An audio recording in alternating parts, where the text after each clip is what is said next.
We talk a lot about confidence these days, how to build it, how to carry it, how to radiate it like armor in a world that constantly tries to chip away at who we are. And that's a good thing. Real confidence is grounded. It's the quiet knowledge that you're worthy, even when the world is loud. But there's a line, a subtle, often invisible line between true self-respect and something that looks like confidence on the outside, but is hollow on the inside. That's where narcissism begins. See, narcissism isn't always loud. It isn't always the person bragging at the top of their lungs or constantly stealing the spotlight. Often, especially in women, it wears a different mask. It can look like perfection, like being the one who always seems to have it together. The one who never cries, never breaks, never admits they're wrong.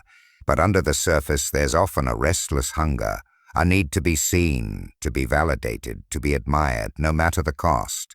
And when that need is unmet, it doesn't just disappear, it morphs. It hides behind forced smiles, behind curated images, behind the need to always seem better, smarter, stronger. The world plays a part in this. Society tells women, almost from birth, that they need to be beautiful but humble, strong but not too strong, kind but not too kind. Because then you're weak. There's a performance expected, a role to play. And in that performance, something real can get lost.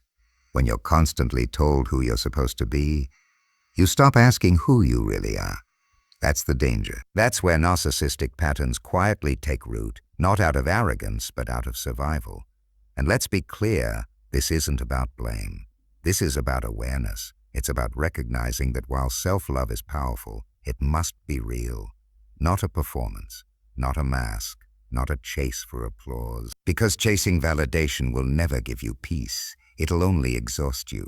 You'll find yourself becoming a version of you that pleases others, that wins attention, but deep down feels disconnected and alone. True growth, true transformation, begins when you have the courage to ask yourself, am I being honest with me? Not the world, not social media, not your friends, you. Are you moving from a place of wholeness? Or are you patching up old wounds with temporary praise? The difference between healthy confidence and narcissism isn't always about what the world sees. It's about what you feel when no one is watching. Confidence whispers, I am enough. Narcissism begs a tell me I am. And so the real work begins, not with judgment but with stillness, with silence, with reflection. The kind of reflection that doesn't flatter you but frees you, that peels away the performance and lets you meet the person underneath. That is where your power lives. Not in being seen, but in being real. And if you can start there, if you can face that mirror with honesty instead of fear, then you're already walking the path that few dare to walk. The path back to yourself.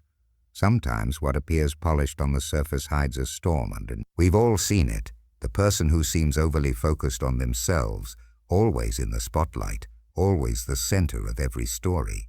At first, it might just seem like confidence or charisma, but when you look closer, when you feel the energy they leave behind in a room, it tells another story. There's a pattern that often unfolds slowly, a constant need to be admired, a hunger not for connection but for attention. It shows up in conversations that always circle back to them, in moments where your pain is overshadowed by their drama, in the silent pressure to clap for them, even when your hands are tired. This excessive self-focus isn't just about talking a lot, it's about making everything orbit around one person all the time. And then come the tactics, not always obvious, but deeply effective. Guilt-tripping that makes you second-guess your own boundaries. Gaslighting that slowly erodes your trust in your own memory. The subtle shifting of blame until somehow you're the one apologizing for the thing that hurt you. Sometimes they cry, sometimes they play the victim, and sometimes they smile while twisting the truth just enough to make themselves look like the hero. But behind all of that, the spotlight, the stories, the control, there's often something very fragile, a sense of self that's paper-thin. It's like a mirror that only reflects when others are watching. So they build layers around it. Overconfidence, perfection, dominance. But it's not strength, it's armor. And when no one's there to validate them, the cracks start to show. Unchecked, these behaviors don't just hurt the person showing them, they damage the people closest to them. Romantic relationships become one-sided, emotionally draining, and full of confusion. Friendships slowly dissolve into silence, resentment, or forced loyalty. Even family connections suffer because love without honesty is just performance, and it doesn't stop at home. In the workplace, these same traits can cause chaos. The need to control, to always be right, to take credit without contribution, these things chip away at trust. Colleagues begin to pull away. Opportunities vanish.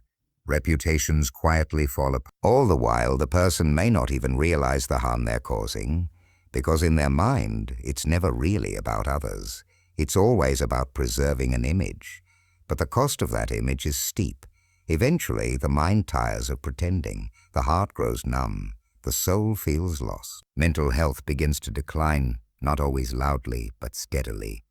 And this is the wake-up call so many ignore. When the people around you grow silent, when your world starts shrinking, when your peace begins to slip away, something needs to change. The truth is, these patterns can be unlearned, but only if we dare to look inward.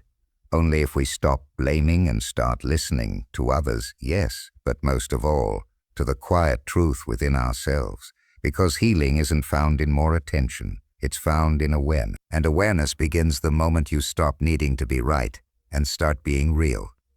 There comes a moment when silence becomes louder than applause, when the reflection in the mirror doesn't need a filter, but a truth, not the kind of truth that shouts. The kind that whispers something we've long tried to ignore, that maybe, just maybe, the pain we've caused others started with the pain we never faced in ourselves. Healing doesn't begin with answers, it begins with questions. Real ones, the kind that make us uncomfortable. Why do I need to control? Or why do I fear being wrong? Or why does validation feel like oxygen to me? These aren't easy questions, but they're necessary. Because before you can change, you have to see. And before you can see clearly, you have to be brave enough to look. Looking inward is not weakness. It's one of the most courageous acts a person can choose. To confront your patterns, to admit that some of your behaviors, however justified they once felt, have hurt people. Maybe not intentionally, but consistently. That recognition isn't about shame. It's about responsibility. And responsibility is power. It means you have the ability to do something different, to choose a new path, to stop the cycle instead of passing it on. This is where the work begins, not with fixing everything at once, but with being honest with yourself. And for many, this is where therapy becomes more than a tool, it becomes a turning point. In the quiet of that space, away from judgment, you get to untangle years of confusion. You begin to see the roots, not just the branches, the childhood wounds, the unmet needs, the fear of being seen as weak or unworthy. And with that understanding, healing becomes possible. You learn not to react, but to respond. Not to manipulate, but to express. Not to perform, but to connect. Growth doesn't come from perfection. It comes from presence, from learning how to sit with discomfort instead of running from it, from learning how to ask, how did that make you feel, and then actually listening to the answer. It comes from practicing empathy, even when your ego wants to interrupt. From offering apologies not as strategy but as sincerity. And most of all, it comes from learning how to love others without making it about yourself. In this process, relationships begin to change, not overnight, but gradually.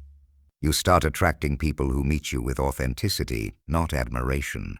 You begin to build something deeper, connections grounded in respect, in mutual care, in understanding.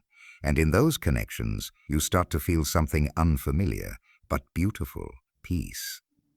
Not because everyone approves of you, but because you finally approved of yourself. True growth is never loud. It doesn't need to be. It's steady, it's quiet, it's consistent, and it's earned one choice at a time. The choice to see, the choice to own, the choice to grow. Because healing doesn't wait for perfection, it waits for your permission.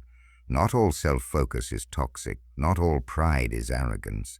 There's a version of self-regard that doesn't destroy, it builds. A kind of healthy narcissism that isn't about superiority or applause, but about knowing your worth without making others smaller. It's the quiet strength of someone who doesn't need validation to feel whole, who honors their needs without stepping on anyone else's. And that kind of self-love is not only possible, it's essential. It begins with how you speak to yourself. Most people don't realize how cruel their inner dialogue is until they pause and actually listen. The judgments, the comparisons, the constant are not enough. That voice becomes the blueprint for how we allow others to treat us, and sometimes how we treat them. But when you begin to speak to yourself with kindness, when you learn to acknowledge your own growth without needing a round of applause, something changes. Confidence takes root. Not the flashy kind, the real kind, the kind that doesn't crumble when people disapprove. Self-care becomes more than a routine. It becomes a declaration that you matter, that your energy, your peace, your boundaries are not negotiable. This isn't selfishness, it's sustainability. You can't pour into others from an empty cup, and you can't give what you've never given to yourself. That's why healthy narcissism includes learning to set boundaries, not walls to keep people out, but fences that protect what's sacred inside. It's about saying a no without guilt, and a yes without resentment. But here's the key. Real power isn't just found in knowing your own needs. It's found in honoring the needs of others too. The most evolved kind of self-love naturally expands into empathy. Because when you truly know what it's like to carry pain, you don't want to add to someone else's. When you finally learn how to listen to your own heart, you begin to listen more closely to the hearts around you. This balance between pride and humility, between expression and restraint, between confidence and compassion, is the foundation of a life that feels whole. It allows you to walk through the world without performing. You don't need to dominate conversations, impress strangers, or chase attention. You just show up real, present, and grounded. And when you live from this place, you begin to attract others who are doing the same. Relationships stop being battles for power and become spaces for growth. Conflict doesn't feel like war. It feels like an opportunity to understand. And in those moments you realize something that no amount of admiration or applause could ever give you, a deep, steady sense of connection with yourself, with others, with life. Because in the end, the goal was never to be seen as perfect. The goal was to be whole. And wholeness isn't found in who claps for you. It's found in who you are when the room is silent, and you still know you're enough. When we talk about narcissism, we're not just dissecting a psychological term, we're holding up a mirror to the ways we protect ourselves, the ways we seek love, and sometimes the ways we unknowingly cause harm. It's a deeply human journey, one that starts with understanding, not judgment. Because behind every destructive pattern is usually a story, one of pain, fear, or longing to be seen.